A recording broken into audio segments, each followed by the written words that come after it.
Sean McVay has always valued mental processing over raw athleticism, and that's exactly where Shedeur Sanders separated himself. It wasn't the touchdowns or highlight plays that got the Rams front office moving. It was what happened between the whistles. One preseason game behind a patchwork offensive line, and Sanders was already making complex reads, sensing pressure without panic, and executing timing routes with surgical calm. There was no noise, no first-team help, no chemistry built. If you're into the real story and all the messy twists they don't show on highlight reels, go ahead and subscribe. And if you're sticking around to see how this Browns QB chaos plays out, you should definitely be subscribed. This one clean exhibition of quarterbacking IQ. By the time he quietly debriefed with Myles Garrett post-game, the Rams weren't reacting. They were calculating. McVay's offense is a cognitive labyrinth, and Sanders navigated like someone who'd already run the maze. What's striking isn't just that the Rams made a move, but that they did it with zero intention of playing Sanders right away. This wasn't desperation. It was capital strategy. With Matthew Stafford still elite but aging, they saw an undervalued asset with rare traits that actually matched their offensive identity. The NFL isn't changing slowly. It's pivoting hard. Development now means targeted, high-functioning readiness, not just reps and patience. The Rams offered millions of that exact package, on film, in demeanor, in brand. Whether or not the deal went through, it confirmed a league-wide recalibration. The quarterback pipeline is now behavioral, not hypothetical. The NFL didn't see this one coming, and honestly, neither did most fans. Reports dropped like a bombshell. The Los Angeles Rams, smack in the middle of prepping for the NFC Championship, made an exploratory multi-million-dollar offer to rookie quarterback Shedeur Sanders. Yes, the same Shedeur Sanders who hasn't played a single regular season snap. Not desperation. Not some last-minute Hail Mary. This was a calculated, strategic move that's now got the entire league talking. Let's be clear, this isn't about a last-minute roster shuffle. The Rams weren't looking to bench Matthew Stafford or gamble away their Super Bowl hopes. Stafford is still elite, even at 37, but the clock's ticking and the Rams know it. So what do you do when your franchise quarterback is staring down the final stretch of his Hall of Fame-worthy career? You start planning for life after Stafford, before it's a crisis. And that's exactly what this was. Future-proofing Ram style. Enter Shedeur Sanders. Drafted in the 5th round by the Cleveland Browns, he wasn't exactly projected to be an instant star, but a single preseason game changed everything. 2 touchdowns, crisp footwork, confident execution, all behind a makeshift O-line. No first-team reps, no chemistry with starters, and yet the guy looked like he belonged. Not flashy, not frantic. Just clean, composed football. And the Rams? They noticed. Sean McVay's system isn't built for just any quarterback. It's a complex, hyper-intellectual offense that demands more than arm strength. You need vision, timing, composure, cognitive agility. You need a quarterback who can take chaos and distill into structure in real time. Shedeur didn't just survive the preseason pressure. He thrived in it. His processing was fast, decision smart, mechanics tight. No panic, just poise. And there was that quiet moment, post-game, off-camera, between Sanders and veteran pass rusher Myles Garrett. No cameras shoved in their faces, no performative hype, just a low-key nod of respect that told the Rams everything they needed to know. This wasn't just some college star writing vibes. This was a player with the kind of maturity, control, and psychological presence that you can build a system around. Now, here's where things get wild. The Rams weren't trying to outbid Cleveland in some messy trade war. They weren't planning to plug Sanders in for Stafford mid-playoff run. The idea was simpler and smarter. They wanted to lock him in early, secure developmental capital, while the price was still low. Think venture capital meets football ops. Invest early. Cultivate quietly, and let the value grow inside your system. No wasted picks, no big cap hits. Just a small, calculated bet with massive upside. Because Shedeur Sanders isn't just a football story, he's a brand. He's got what some execs are now calling the Floyd Mayweather effect. People either love him or love to hate him, but they watch. His name trends, his jersey sells, his media pull is real. For a team like the Rams, sitting in one of the biggest media markets in the country, That's gold. You're not just acquiring a quarterback. You're acquiring a media engine. The Rams saw it. A young QB with elite mental traits and massive brand potential? That's rare. That's valuable. And more importantly, it's trainable. Drop him into the Rams' high-performance ecosystem. Stafford's mentorship, McVay's scheme, LA's spotlight, and let the compound growth begin. Meanwhile, over in Cleveland, the Browns are sitting on him. 5th-round pick, full of potential, showing real signs of readiness, and still buried on the depth chart. No real integration. No red zone reps. No first-team simulation. Just slow, conservative development like it's 2003. They're playing it safe. But in the modern NFL, playing it safe can be a liability. Because every snap Shedeur doesn't get, that's value fading. Developmental windows don't stay open forever, and neurocognitive habits, that elite situational awareness, that emotional control, don't just preserve themselves in a vacuum. They need reinforcement, representatives, pressure, feedback. Denying that doesn't protect the asset. It dulls it. And the Rams showing public interest? That's a signal, not just to Sanders, but to the whole league. It's a warning shot.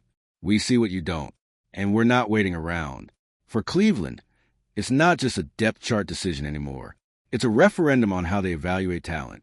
Because if a Super Bowl caliber franchise is willing to throw serious money at your rookie before he's played a real down, and you're still treating him like a long-term project, that's not just a missed opportunity. That's a philosophical mismatch. And the league noticed. This isn't just about one player. It's a bigger shift in how the NFL's elite franchises are operating now. Less about draft pedigree, more about behavior under pressure. Less about upside, more about what's already visible. Teams aren't waiting for highlight reels anymore. They're looking for poise, emotional regulation, decision architecture. Can you stay cool while the pocket collapses? Can you recalibrate when everything breaks down? That's what matters now. And Shedeur, he did all of that in preseason, without the usual safety net. The Rams' strategy was brilliant in its simplicity. Identify a high-ceiling player undervalued by his current team. Make a quiet, data-backed offer. Control the timeline. Build around him slowly. You don't need him to be the guy right now. You just need him in the building. The Rams weren't chasing hype. They were banking on repeatable behaviors. That's how you build a quarterback room that doesn't just survive the Stafford transition. It thrives after it. And honestly, this kind of move exposes a major gap in the league's current rules. Tampering regs haven't kept pace with how front offices actually operate. Informal talks, agent feelers, timing-sensitive whispers around big games. It's all fair game now. The league may say otherwise, but everyone knows this is how deals get seeded. The Rams didn't break the rules. They just played the modern game better than most. So where does that leave Sanders? His stock just skyrocketed, whether Cleveland likes it or not. Even if the Rams' interest never materialized into a signed deal, just the existence of that outreach changes everything. Other teams now have a benchmark. They know someone else sees it. That alters leverage, perception, even locker room dynamics. And for fans, this might be one of the first real signs that the NFL's quarterback evaluation culture is evolving. Fast. No more waiting 3 seasons just to see if a guy has it. If you've got tape, traits, and composure under duress, that's enough. You're no longer a late-round flyer. You're an undervalued asset. Cleveland's next move matters. Not because they need to throw Shedeur into a starting role tomorrow, but because they need to adjust their developmental infrastructure around what's already been shown. Waiting might feel safe, but at this point, it's starting to look negligent. The risk isn't rushing him. The risk is eroding value before it ever gets realized. And the Rams? They walked right up to the edge of one of the boldest offseason moves no one expected. And in doing so, they set the tone for a new era of quarterback investment. Quiet, precise, and grounded in reality, not pedigree. If this is the future of front office strategy, one thing for sure, the old way of doing business just got exposed. So what do you think? Was this a genius play by the Rams, or did Cleveland just get caught sleeping? Drop your thoughts in the comments. Hit that like button if you're into behind-the-scenes drama. And don't forget to subscribe for more wild NFL plot twists. Now here's where it gets even messier. Because even though this was framed as an exploratory offer, the timing could not have been more deliberate. Days before the NFC Championship game, the Rams, one of the most data-driven, PR-savvy franchises in football, dipped into negotiations for a guy they technically shouldn't even be talking to right now. That's not a coincidence. That's a signal. And what does that signal say? That while most teams are grinding tape, chasing combined numbers, or clinging to draft boards like gospel, the Rams are out here playing behavioral chess. They saw Shedeur's preseason performance not as a fluke, but as a litmus test, a stress simulation, a real-time executive function exam. And Sanders aced it. We're not just talking arm talent or athleticism. We're talking about repeatable traits under pressure.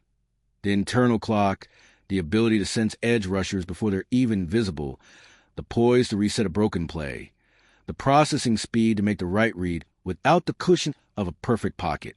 That's not hype. That's neuroscience meeting game film. And for a team like the Rams, whose entire offensive philosophy is built around precise execution and mental elasticity, that stuff matters. A lot. They weren't offering millions for potential. They were offering millions for observable readiness. Meanwhile, the Browns, who literally have him, are treating him like he needs to learn how to hold a clipboard before he's trusted with a helmet, which raises a serious question. Are they really developing Shedeur Sanders? Or are they just warehousing him? Because development isn't passive. You don't just sit a player for a year and expect greatness to marinate. You train habits. You simulate pressure. You build neuromuscular memory through high-rep, high-stress scenarios. And the Browns? They've done none of that. Not in a meaningful way. Not with intention. They're treating him like a long-term insurance policy, not a human being with a shelf life for elite adaptation. And that's where the Rams' approach looks smarter by the minute. See, what they tried to do wasn't just about finding the next guy. It was about seizing control over a quarterback's timeline before the market woke up. That's not bold. That's strategic dominance. Because make no mistake, the second the story broke, every GM in the league started looking at their own depth charts and thinking, did we miss one? The old school draft model is cracking. Pedigree doesn't hold the same weight when guys like Shedeur are showing NFL-level processing and poise without a first-round label. And now, teams are shifting fast. Let's zoom out for a second. In the old NFL, this doesn't happen. Quarterbacks were projects. Long leashes, 3-year development arcs, full of wait and see. But this generation, the game's changed. Teams don't have time to wait. Cap space is tighter. Careers are shorter, and fans are less patient than ever. If you see a quarterback who doesn't flinch under pressure, who can run a system on instinct and not just raw talent, you make a move, even if it's a quiet one. So when people say, why would the Rams do this? Stafford's still great. That's the point. The best time to plan for succession is before you need it. You don't scramble when the cliff hits. You glide into the next era. And it's not like Sanders is just a football pick. His brand is part of the value package. Love it or hate it, the guy moves metrics. Social engagement, jersey sales, viewership spikes. He's not just a quarterback. He's a media ecosystem. And that's not fluff. That's ROI. Especially for a franchise like the Rams, who play in a city where sports and celebrity are basically the same industry. Now, ask yourself, why wouldn't you want that guy on your bench, learning the system, soaking up the playbook, building chemistry in-house? What's wild is that Cleveland had the right player and still found a way to fumble the positioning. Not even because of performance, just a failure to recognize the value at the right moment. Because timing is everything. And while the Rams were making quiet chess moves, the Browns were still playing checkers, holding a piece they didn't even realize was a queen. And here's where things really shift. That Rams interest, it doesn't go away, even if no deal happened, even if nothing was signed. Once the league knows a team was willing to throw millions at a backup quarterback during playoff prep, that changes perception of value league-wide. Shedeur is no longer a developmental curiosity. He's a verified commodity. And you better believe agents took note. The Browns just lost leverage. Every day they keep Sanders on a bench, they lose ground. Not just with him, but with future draft picks with free agents with front office reputation. Because now the narrative has shifted. The Browns don't just look cautious. They look short-sighted. They had a developmental gem.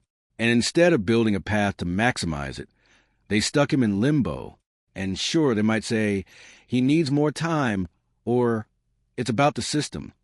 But in a league where poise, decision-making, and leadership are the new currency, waiting too long can actually devalue a player. Because that readiness window, it closes fast if it's not reinforced.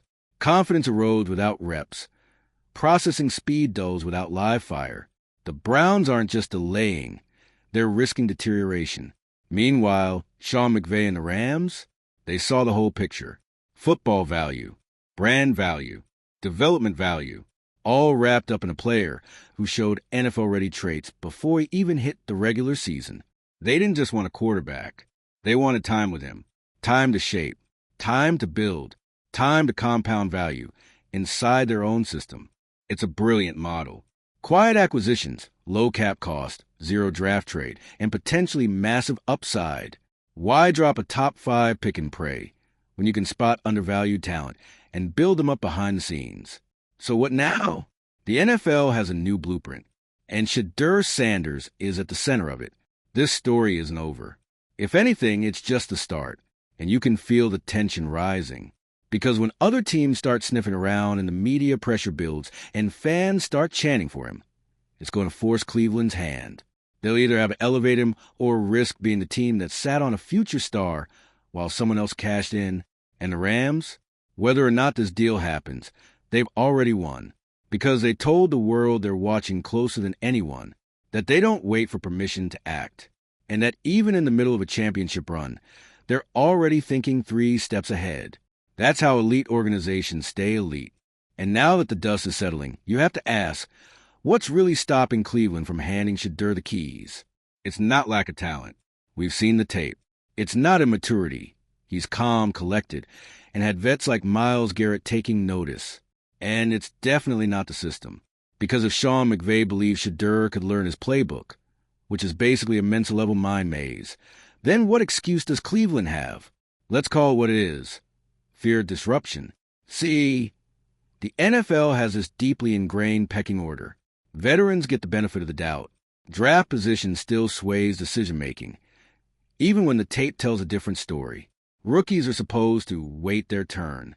But in the modern league, that mindset is costing teams actual wins, actual careers, and actual value.